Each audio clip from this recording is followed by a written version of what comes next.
Bonjour à toutes et à tous. Aujourd'hui, je vais vous parler des petits joujoux qui tirent des bibilles. Donc, on va parler de Nerf, d'Airsoft et Gel Blaster. Donc, c'est trois catégories assez différentes en termes de cible, d'âge, on va dire, et de mode de fonctionnement. Donc, on va commencer avec les Nerf à fléchettes. Alors, c'est pas tout à fait du Nerf, c'est du Zuru X-Shot. Alors j'ai mes petites notes, ça c'est quel modèle celui-ci? Donc ça c'est le X-Shot Blaster XL Reflex TK6. Donc ça coûte pas cher du tout. On est à 6,50 € l'unité. C'est un blaster que j'aime beaucoup parce qu'il est assez simple de conception. On peut charger rapidement. Et vous allez voir la distance de tir est pas mal du tout.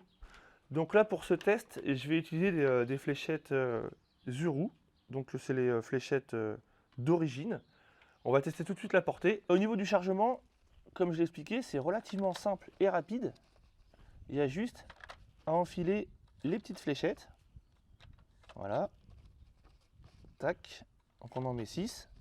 En cours de partie, on peut recharger assez vite si on a des fléchettes sur soi. Et en fait, le système d'armement, on tire la languette et ça fait tourner le barillet et ça arme en même temps le ressort. Alors du coup, l'inconvénient de ce système, c'est que ça peut être un peu fragile quand on est en partie à la maison, donc il faut faire attention, mais globalement, on n'a pas été embêté jusque-là. Donc là, on va tester la portée. Donc là, on a des petits canards qui sont au sol, et les canards sont à peu près à 5 mètres de distance. Donc moi, là, je suis à une distance de un peu plus de 15 mètres. On va dire que je suis à 15-17 mètres. Celle-ci tire un peu plus loin. Là, on est quasiment au mur. Alors, si je lève un tout petit peu, ouais, on arrive.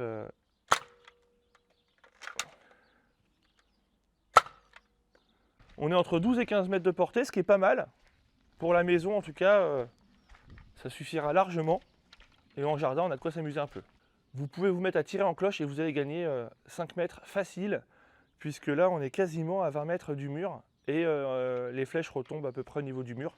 Donc voilà pour la portée utile.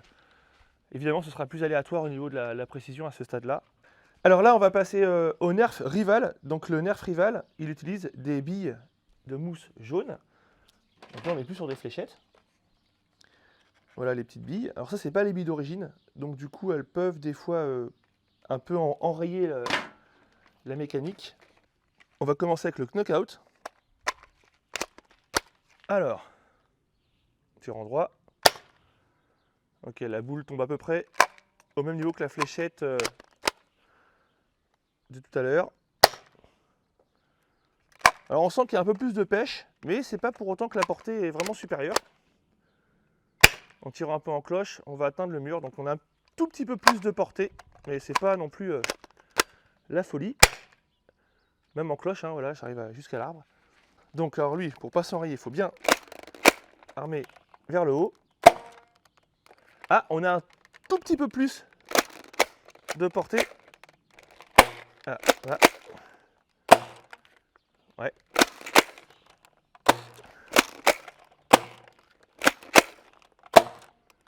Voilà, celle-ci est bien partie. Alors,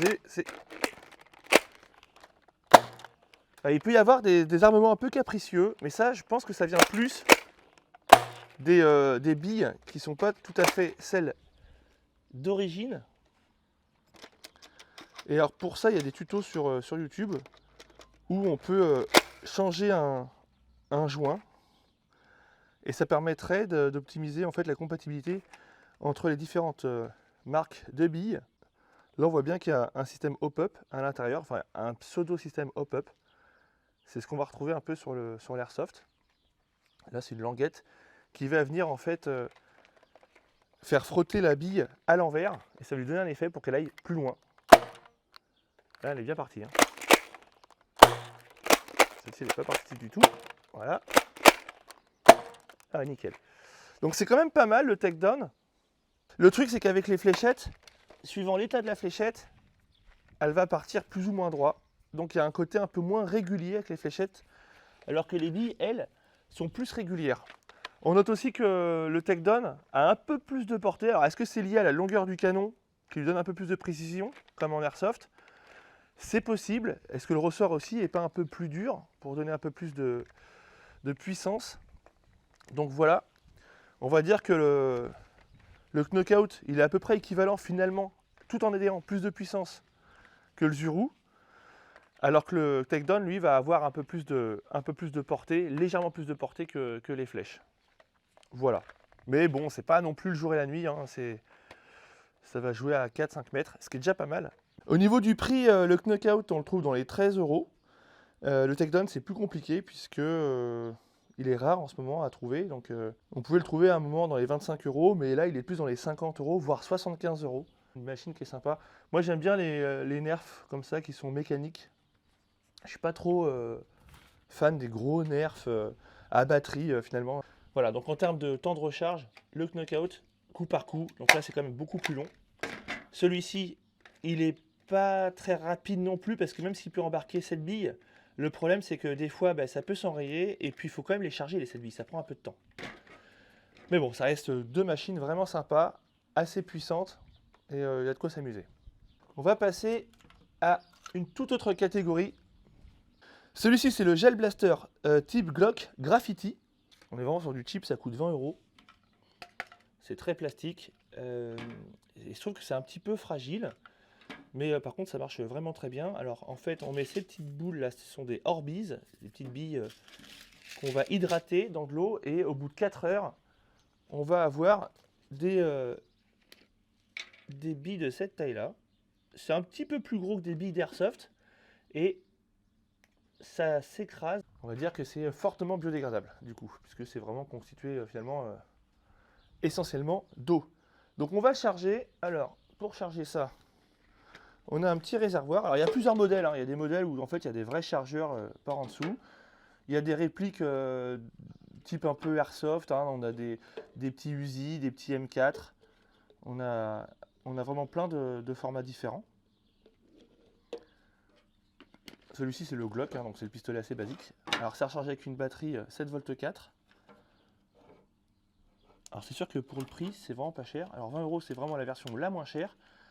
Du coup peut-être que ça vaut plus le coup de voir en France s'il n'y a pas des modèles un peu plus costauds. Je crois qu'on va être plus dans les 50-60 euros, mais la différence de prix peut valoir le coup, je pense, pour la durabilité. Puisque j'en ai commandé deux et j'en ai déjà un qui est en rade. J'ai démonté la Gearbox et je peux vous dire que ça ne respire pas la grande qualité. Mais sinon c'est assez efficace. Donc voilà, là il est chargé. Je crois qu'on peut mettre à peu près 500 billes hein, là-dedans, dans la petite grenade. C'est un petit côté paintball au niveau look avec le chargement par le dessus. Donc il y a un interrupteur on-off, un petit déclencheur en fait, hein, la gâchette. Alors là, on ne va pas voir grand chose. Mais là vous allez voir le débit. Ça tire vraiment en rafale. Il y a quelques ratés. Ça claque quand même. Hein. Alors au niveau de la portée utile, on est à 15 mètres. Et on peut tirer au-delà, bien sûr, si on tire en cloche. On va pouvoir gagner un peu. On va être à 20, 25 mètres. Le fait qu'on puisse tirer des grosses rafales en l'air fera qu'on pourra toucher des cibles à distance, en mouvement, plus facilement qu'avec une fléchette de nerf qu'on va lancer et qui va atterrir en ne sait où, en fait, au coup par coup. Là, on peut envoyer des grosses rafales en l'air. Mais bon, finalement, la portée n'est pas non plus démesurément plus importante que du nerf à fléchette ou que du rival à billes. On entend bien les oiseaux là. Et du coup, bon, bah, c'est bien, hein, franchement, c'est sympa, mais c'est un petit peu cheap encore une fois. L'avantage, c'est qu'on ne ramasse pas les billes puisqu'elles vont s'exploser. Pour jouer à l'intérieur, je pense qu'il faut éviter quand même, hein, parce qu'on va en mettre partout. Ou alors dans un hangar, quoi, dans un endroit prévu pour ça. Mais dans la maison, je m'y risquerai pas trop. Au niveau douleur, ça fait pas trop mal, ça picote un peu. Ça fait des marques rouges quand même, mais ça n'a rien à voir avec des billes dures d'airsoft. Donc voilà, c'est la bonne surprise. Je voulais absolument tester ça, le Gel Blaster, le pistolet à Orbeez. Donc il y a plusieurs appellations. Mais je vais quand même rester sur le... Je pense que je resterai quand même sur le nerf à fléchette pour le côté un peu plus sportif, un peu plus précision et un peu plus technique aussi. Parce que là, finalement, on arrive, on arrose. Et puis ça y est, c'est réglé, quoi. Ah, par contre, ça peut être super, je pense, en partie dans des endroits un peu plus prévus pour, genre du CQB, des endroits un peu fermés, avec peu de distance entre chaque cible. Voilà. Bon, en tout cas, c'est une bonne surprise quand même, le Gel Blaster. Et on termine ce petit comparatif avec le plus puissant d'entre tous. Donc c'est le M4A1 nylon fibre. Donc là, ça rigole pas. C'est beaucoup plus sérieux. C'est aussi beaucoup plus cher, hein, puisque niveau budget, tout à l'heure, on parlait d'une vingtaine à une cinquantaine d'euros pour le petit pistolet de Gel Blaster. Là, le M4, il est entre 150 et 210 euros. En plus, celui-ci, il a une petite préparation. Il a un canon de précision 604. Il a un guide ressort pour Gearbox V2. Donc on arrive à peu près à 280 euros au niveau de la machine. À cela, il faut ajouter aussi une batterie, hein, une quinzaine d'euros. Une petite batterie, là, on est sur une 2S, une 7 V 4. On peut passer sur de la 3S pour augmenter la cadence, mais bon, c'est pas trop mon truc, moi, la grosse cadence. Il faut prévoir aussi un chargeur. Donc là, on a le B3, le IMAX B3. Ça coûte pas très cher. On est sur une dizaine, quinzaine d'euros. Et puis, si on veut faire plus sérieux, pour les batteries, un petit Sky RCS 60. Ça permet de mieux équilibrer les cellules. Voilà, les deux fonctionnent en tout cas sans problème. Les projectiles, ce sont des billes biodégradables. Petite parenthèse avec ce petit pistolet à gaz. Parce qu'en Airsoft, il y a différentes technologies pour faire simple. On a le spring, celui qu'on va recharger à la main. On va actionner le ressort à la main et on va tirer coup par coup. On a le pistolet à gaz. Alors, il y a deux types de gaz. Il y a le gaz qu'on va recharger, il y a du green gaz. Il y a du gaz avec différents niveaux de puissance, on va dire. Donc là, on va recharger par ici, avec des bonbonnes de gaz. Et puis il y a aussi ceux à CO2, mais ceux-là, en général, sont assez puissants. Et c'est un peu plus réaliste, parce qu'on a la culasse qui va bouger. On appelle ça gaz blowback. C'est assez sympa. Par contre, ça demande un peu plus d'entretien. Donc le M4 aussi, on va le trouver en gaz. Il va avoir un chargeur avec des chargeurs assez réalistes, hein, d'une trentaine de coups. Bon, là, ce qui nous intéresse ici, c'est le petit M4 AEG. Donc, il y a plusieurs types de chargeurs. Il y a le chargeur iCap, on va vraiment pouvoir charger un paquet de billes à l'intérieur. Il faudra remonter régulièrement au niveau du ressort. Et là, c'est un chargeur mid-cap. Donc, on peut déjà mettre pas mal de billes dedans. Pour le charger, il faut un bébé loader. Là, on va presser les billes dans le chargeur. On va pas en mettre beaucoup pour cet essai, hein. De toute façon, ça va être vite plié. Il fait du bruit. Ça, c'est le petit buzzer qui va m'indiquer lorsque la batterie sera à plat. Parce que c'est une lipo, donc faut pas trop les décharger. Les lipos, elles n'aiment pas ça du tout. Oh, ça peut même être dangereux. Hop, le chargeur. Voilà, c'est prêt. Alors là, au niveau de la portée, bah là, c'est plus tout le même monde, hein.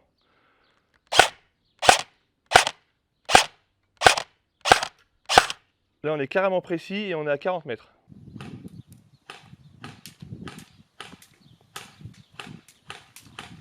Bon, ben là, il n'y a pas match, hein, évidemment. Le M4, il est dans une toute autre catégorie. On tirait à 40 mètres et on était précis.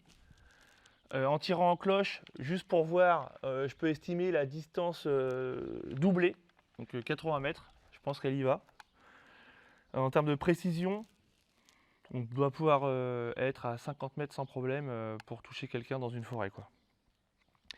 Donc ça n'a rien à voir en termes de coût, en termes de sécurité aussi, en termes d'organisation de partie, puisque là, c'est quand même, ça demande un peu plus de rigueur. Pour résumer, on retiendra que le Zurich Shot, il est facile à charger, il est assez robuste de conception, il n'est pas cher.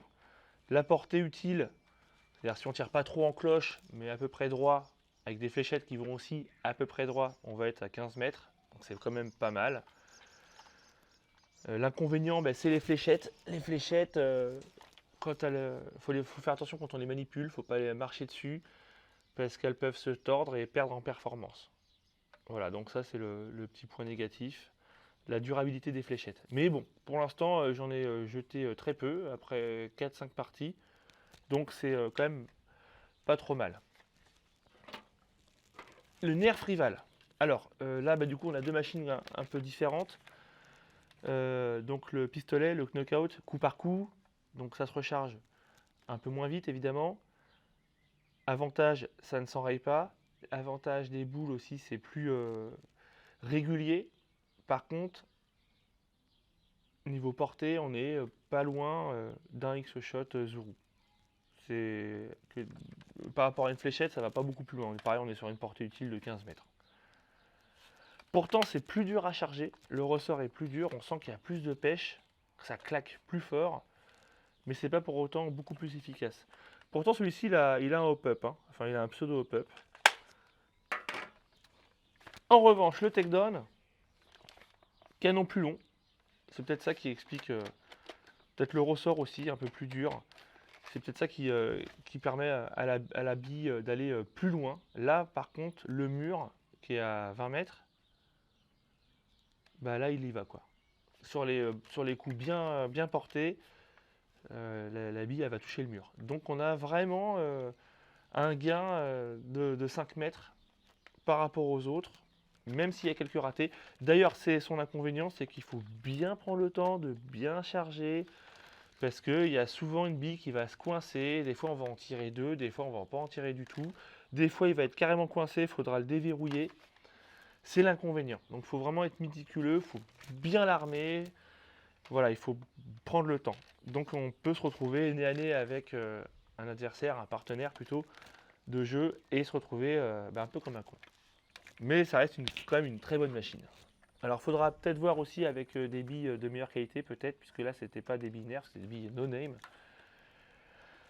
Il y a des tutos sur YouTube, hein, j'en ai parlé rapidement tout à l'heure, mais il y a un joint, je crois, à enlever. Et on peut aussi améliorer le ressort. Enfin, il y a pas mal de modes là-dessus.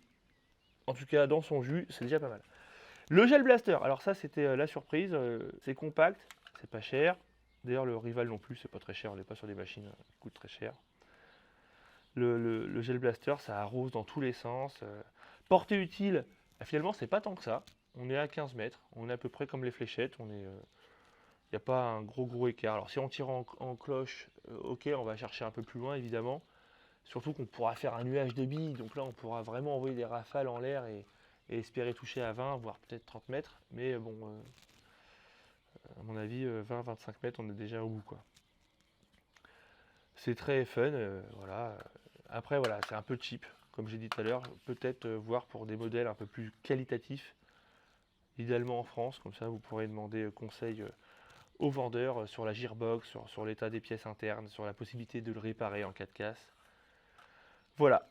Bon, après, l'inconvénient, c'est qu'on va peut-être pas jouer à la maison avec, hein, parce que les billes qui explosent partout, c'est peut-être pas top, sur les rideaux notamment. Je sais pas si ça tâche, je pense pas, mais bon, dans le doute. Après, bon, j'ai quand même tiré quelques billes à l'intérieur sur des cibles. Ça s'aspire, hein, les billes éclatées, on peut les aspirer à l'aspirateur. Donc, en tout cas, c'est vraiment, je pense, parfait, plus pour des petites OP CQB, encore une fois, des endroits un peu plus corps à corps, un peu plus serrés, parce que ça fait moins mal que l'airsoft. C'est une bonne alternative, franchement, c'est cool. Je ne le mettrai pas forcément dans la main des enfants, parce que ça reste quand même un peu plus dangereux. Là, par contre, là, les billes peuvent être un peu plus dangereuses au niveau des yeux. Donc, c'est l'étape d'après. Quant à l'airsoft, le M4, bah, vous avez vu, hein, lui est carrément dans une autre catégorie. Il tire à 40 mètres droit, même pas en cloche. La bille, elle y va, on la voit bien partir, elle ralentit légèrement et elle tient sa trajectoire. C'est une autre catégorie. Voilà, c'est fait plus pour jouer dans des espaces dehors, dans la forêt, bien équipé, parce que ça peut casser des dents. Ça peut faire des dégâts aux yeux, évidemment. Donc là, c'est un autre niveau, l'airsoft, l'AEG en tout cas. Et après, autour de ça, bien sûr, il y a du sniper, il y a des pistolets à gaz, comme je vous ai montré rapidement, pour le corps à corps. Donc il y a tout un tas d'équipements. C'est pas du tout le même budget non plus. Après, les consommables, ça va, c'est pas excessif, hein, les billes, ça coûte pas très cher, les billes bio. Mais en tout cas, voilà, ces joujoux correspondent à des usages relativement différents. Pour ma part, si je devais en garder qu'un, là, en l'état, vu que c'est plus pour jouer avec les enfants dans le jardin et la maison, ce serait plutôt ça. Voilà, le Zuru X-Shot. Parce que c'est facile à charger, ça fait moins de dégâts, c'est sympa, voilà, ça marche, quoi. Et puis, dès que j'ai un peu plus de temps, un week-end, ou au moins au moins une journée complète, bien organisée, bah, une partie d'airsoft de temps en temps, bah, pourquoi pas, parce que ça reste quand même sympa. Et ben voilà, ben, j'espère que ça vous aura plu cette petite vidéo. C'est vrai qu'on a un peu mélangé les torchons et les serviettes. Mais voilà, je voulais le faire parce que j'avais les machines sous la main. Et c'était pour vous faire un petit récap de tout ça. Voilà, à très bientôt et amusez-vous bien.